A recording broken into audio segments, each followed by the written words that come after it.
June is celebrated as Pride Month in Canada.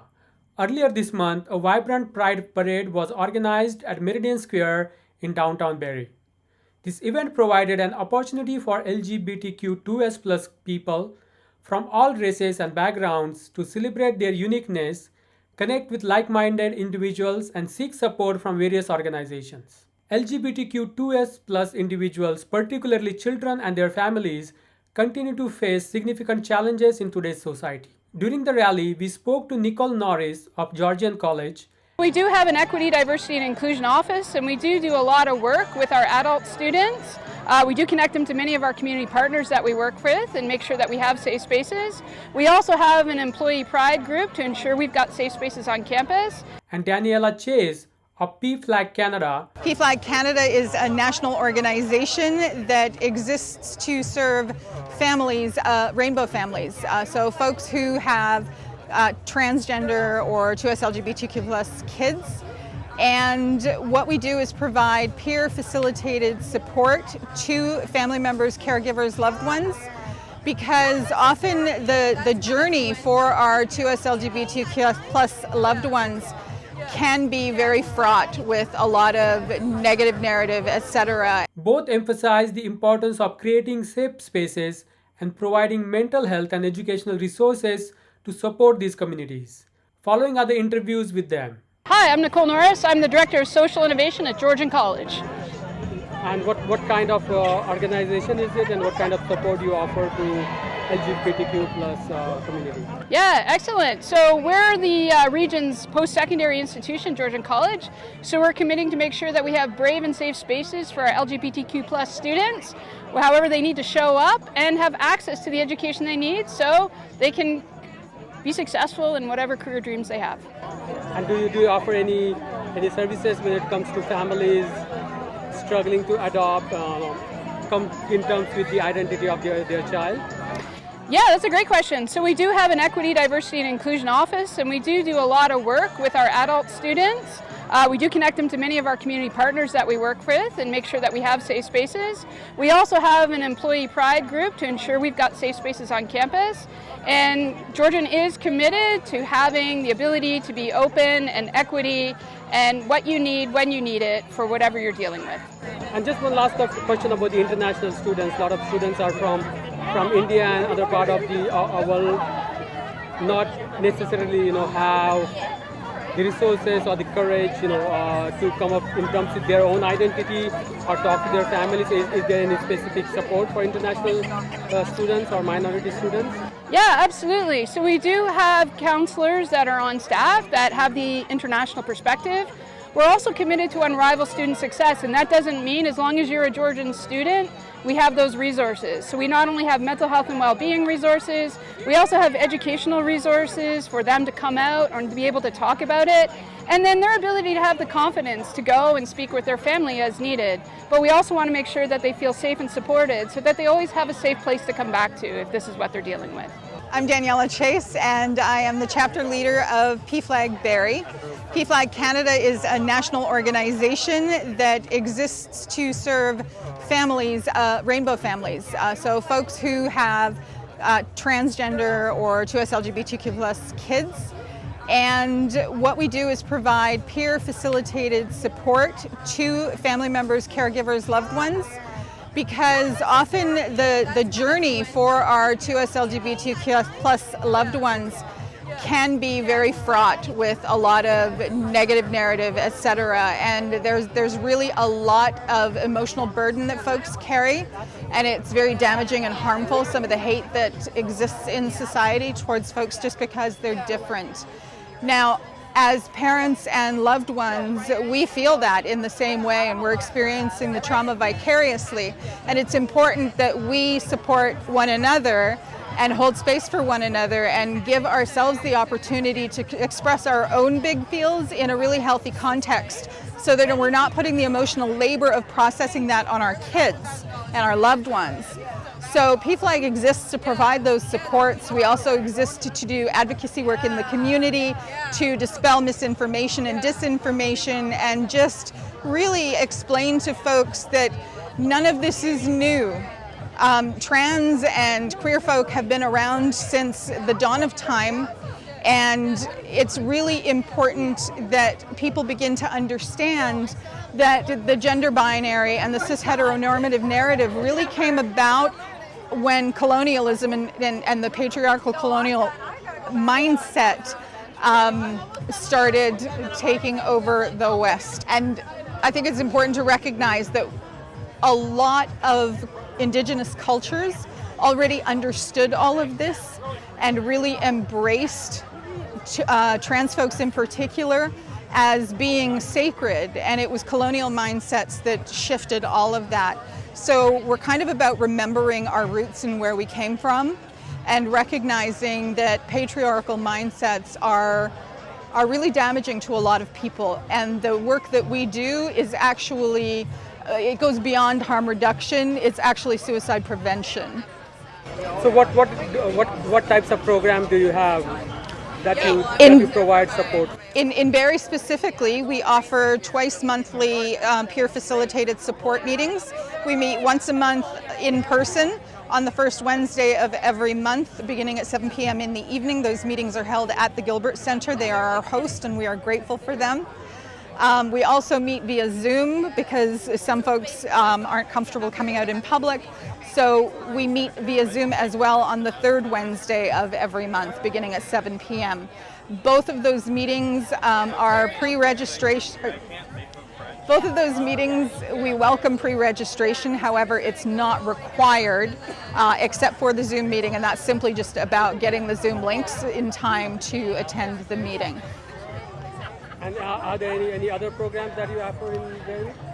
We're in the process of building and expanding. We're actually bringing pflag to Innisfil. We have an event at the Innisfil Public Library next week because Innisfil doesn't have its own chapter, and the library, the Innisfil Idea Lab, reached out to us and asked if we would be interested in collaborating with them. And I raised 2 children in Innisfil, so I was like, heck yes, absolutely, be there with bells on.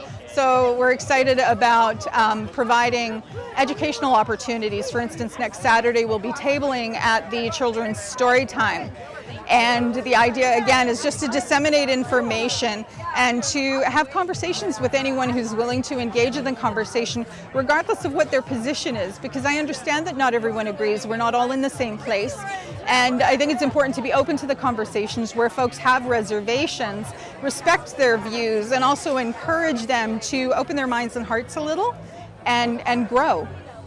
Yeah, because I believe that is one of the criticism is people, as you mentioned, not many people, once they find out a child in their family is non-binary or Absolutely. LGBTQ person, they do not know how to deal with it. And one of the criticisms people have is there is not much open Yes. to hearing out people who do not understand because they have never gone through that experience. They do not know what that means. So what kind of Well, it's interesting that you should say that because that was my experience.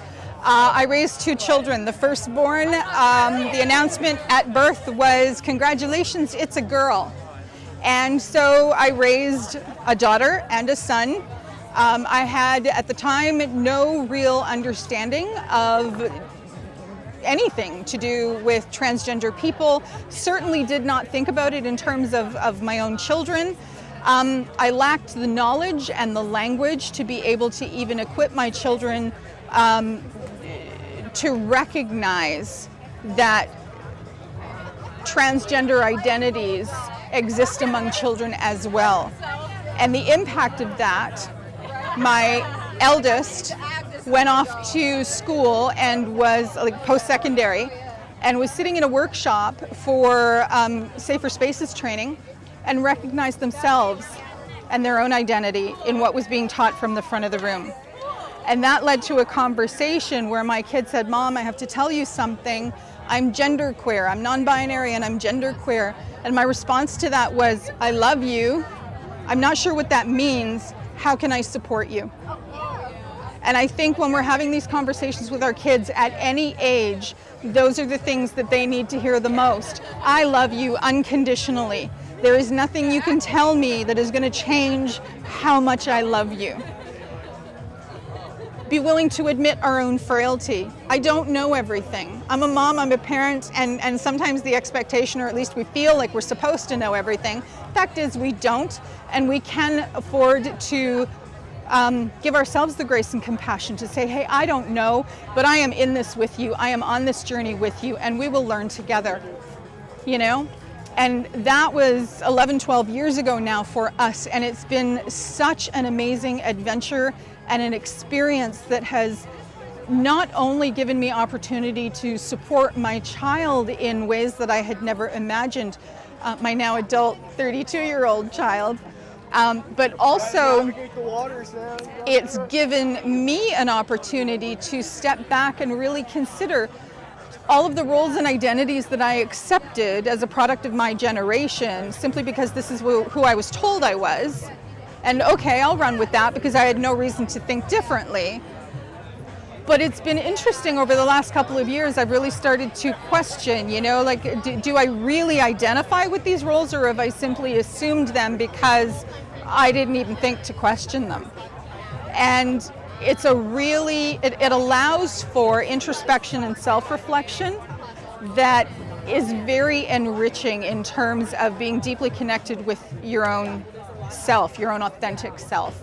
So I encourage it, whether or not you have trans family members. I really encourage folks to learn, because for me, I have found that it's given me the gift of being more deeply connected to myself as well as to my child and to other folks in the community, and it's just been a beautiful life. So message for a family, you know, how do they start acknowledging, you know, how they approach their child once, you know, child comes out to them, how do they support them?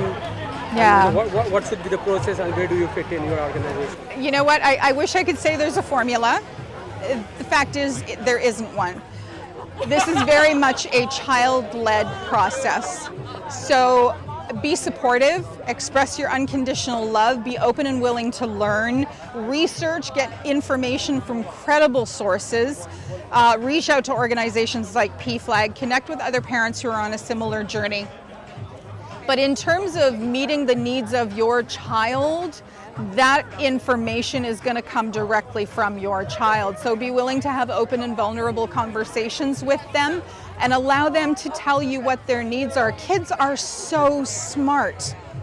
They are so smart. They know themselves. And the only reason a child ever questions who they are is when we as adults tell them, no, what you just told me about how you are, that's not possible, you're wrong.